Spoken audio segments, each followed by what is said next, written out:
ಹೋಗಿದ್ರೆ ನಾನು ವಿದ್ಯಾವಂತನೂ ಆಯ್ತಿರ್ಲಿಲ್ಲ, ಶಾಸಕನೂ ಆಗ್ತಿರ್ಲಿಲ್ಲ, ಮಂತ್ರಿನೂ ಆಯ್ತಿರ್ಲಿಲ್ಲ, ಮುಖ್ಯಮಂತ್ರಿನೂ ಆಯ್ತಿರ್ಲಿಲ್ಲ, ಡೆಪ್ಟಿ ಚೀಫ್ ಮಿನಿಸ್ಟರ್ ಆಯ್ತಿರ್ಲಿಲ್ಲ. ಸಂವಿಧಾನದಿಂದಲೇ ಆಗಿರೋದು. ಬಾಬಾ ಸಾಹೇಬ್ ಅಂಬೇಡ್ಕರ್ ಅವರು ಕೊಟ್ಟಿರ್ತಕ್ಕಂಥ ಸಂವಿಧಾನ. ಇಲ್ಲದೆ ಹೋದ್ರೆ ಕುರಿ ಮೇಯಿಸ್ಬೇಕೋ ಅಥವಾ ಹೊಲ ಉಳ್ಬೇಕೋ ಇದನ್ನು ಮಾಡ್ಕೊಂಡಿರ್ತಿದ್ದೆ ನಾನು. ಯಾಕೆಂದ್ರೆ ನಮ್ಮ ತಂದೆ ತಾಯಿಗಳು ಅವಿದ್ಯಾವಂತರು.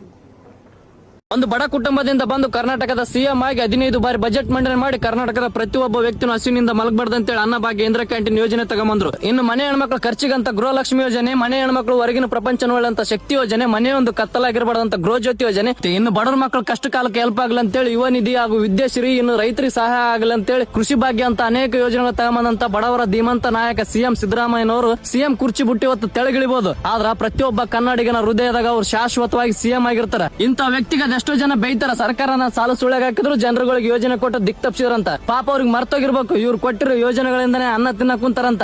ಇಂಥವ್ರಿಗೆ ಹೇಳೋದಿಷ್ಟೇ, ಅನ್ನ ಹಾಕಿದ ವ್ಯಕ್ತಿನ ಮರಿಬಾರ್ದು, ಉಂಡು ಗಂಗಳನ್ನ ಒದಿಬಾರ್ದು. ದೇವರನ್ನ ಮೆಚ್ಚಂಗಿಲ್ಲ, ಸಿದ್ದರಾಮಯ್ಯನಂತ ವ್ಯಕ್ತಿ ಕೋಟಿ ಕೊಟ್ರು ಸಿಗಂಗಿಲ್ಲ.